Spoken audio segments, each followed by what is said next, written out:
Nah, pada kesempatan kali ini saya pengen bahas soal suku bunga itu naik dari 3,5% ke 3,75%. Maksud saya adalah suku bunga bank sentral ya.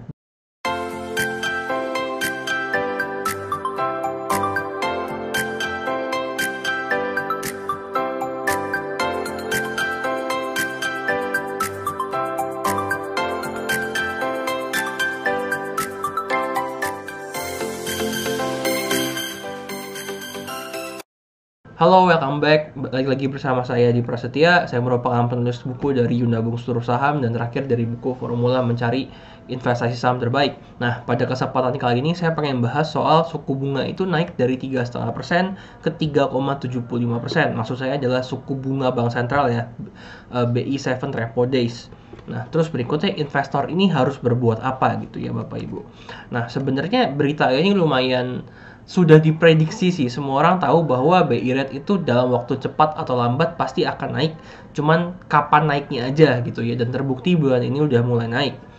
Kenapa BI rate itu naik? Satu, karena inflasi disebabkan oleh salah satunya bahan bakar dunia yang naik gara-gara perang dan peristiwa-peristiwa lainnya. Yang kedua tuh juga sebenarnya di Amerika tuh udah duluan naikin suku bunga. Nah, biasa tuh negara-negara lain tuh bakal ngikutin. Kemarin kan sempat ditahan cukup lama ya, akhirnya juga nyerah juga dan mulai untuk menaikkan suku bunga. Nah, tapi sebelum kita bahas lebih lanjut, Bapak Ibu udah tahu belum sih kenapa suku bunga itu harus naik?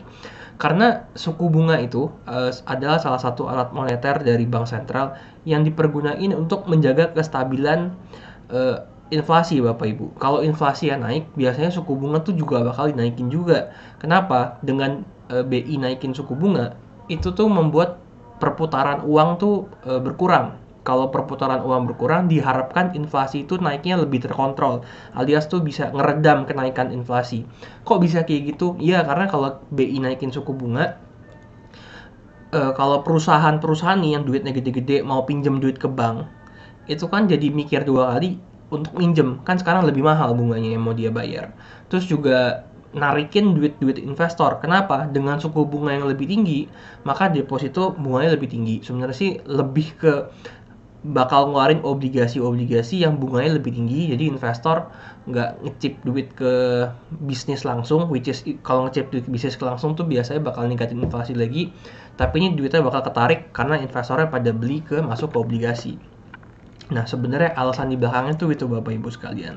Dan menurut saya pribadi dan juga analis saya udah baca-baca, kenaikan suku bunga dari 3,5 ke 3,75 ini tuh baru awal aja Bapak Ibu, dimana diprediksi bakal naik lagi. Dimana para analis itu memprediksi sampai akhir tahun Desember kira-kira BI 7 Repo Days alias suku bunga Indonesia sekarang, sebelumnya BI rate doang, itu naik sampai kisaran 4,25% di akhir tahun. Di akhir tahun mungkin tahun depannya bisa naik lagi. Sebagai informasi buat Bapak Ibu sekalian, BI 7 Repo Days ini itu pernah nyentuh level tertingginya itu di kisaran 6%. Jadi menurut saya sebelum nyampe 6% sih masih ada kemungkinan buat dia naik lagi gitu ya. Tapi berasa kok Bapak Ibu, biasanya itu prediksi-prediksi analis itu kalau soal suku bunga tepat. Karena yang buat keputusannya kan manusia ya gitu. Jadi biasa tepat sih.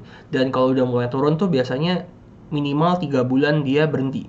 Misalnya naik nih 4,25, 4,5%, misalnya nanti 5% gitu ya. Nah, biasa tuh kalau udah mentok nih, dia tuh bakal nge-stay lagi 5% lagi, bulan depan 5% lagi, 5% lagi. Biasa kalau udah 3 bulan bertahan tuh udah mentok biasanya, cuma kan nggak ada yang tahu. Oke Bapak Ibu, kita lanjut. Nah, berikutnya kita bakalan bahas sebenarnya apa sih efek dari kenaikan suku bunga ini. Nah, sebenarnya kalau dari sudut kacamata investor yang kita perlu perhatiin adalah dengan kenaikannya suku bunga, maka sebenarnya beban perusahaan itu naik. Karena coba kita lihat deh, mana sih emiten yang nggak berutang? Dan mereka itu berutang rata-rata pakai bunga.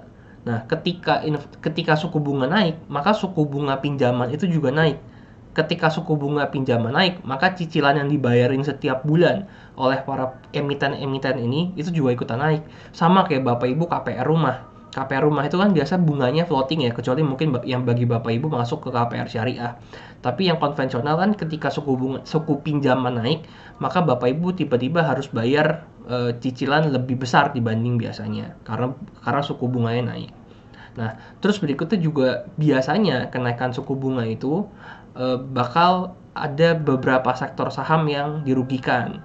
Contohnya adalah satu, bank itu biasanya jadi akan lebih sulit untuk nyalurin kredit.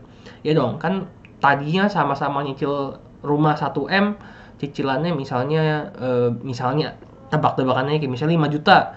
Nah, sekarang dengan KPR naik, itu jadi cicilannya naik nih, jadi 5 juta jadi 5 juta setengah. Itu kan jadi bakal berkurang penyaluran kreditnya. Nah, terus kalau misalnya penyaluran kredit berkurang, biasanya yang akan kena dampak langsung juga adalah sektor properti. Karena biasanya kan kalau properti itu dijualnya kredit, nggak banyak kan, atau nggak semua orang kan kuat untuk ngebeli properti cash di depan gitu. Dengan suku bunga naik, tentunya biaya-biaya bagi para yang mau beli properti ini juga naik. Jadi biasa sektor properti itu langsung kena dampaknya secara langsung. Nah, terakhir, sebagai seorang investor maupun trader, apa sih yang sebenarnya logis untuk dilakukan? Jadi sebenarnya di seluruh dunia, ketika suku bunga naik itu, maka biasanya yang hal logis yang dilakukan oleh investor adalah mulai memperbesar atau siap-siap memperbesar alokasi di instrumen-instrumen, saya nyebutnya risk free investment. Jadi kayak misalnya deposito, obligasi, reksadana pendapatan tetap dan pasar uang, dan teman-temannya. Kenapa? Karena dengan kenaikannya suku bunga bank, itu biasanya suku bunga tabungan atau suku bunga deposito dan suku bunga obligasi itu juga naik. Nah, kalau suku bunga obligasi naik kan jadinya bisa lebih menarik bagi para investor. Istilahnya saya nyebutnya itu risk free-nya itu jadi dapat bunga lebih gede lah gitu.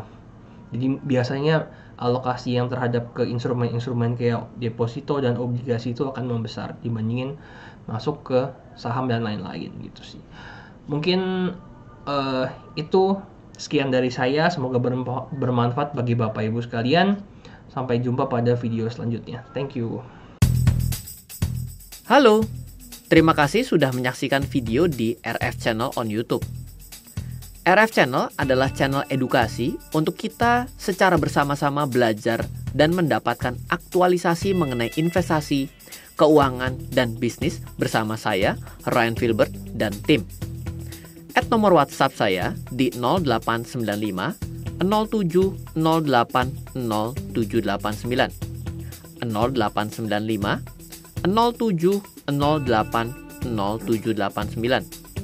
Download aplikasi MyRF di Android atau iOS untuk mendapatkan artikel dan tema-tema khusus mengenai edukasi investasi, keuangan, dan bisnis pada aplikasi MyRF sekarang juga.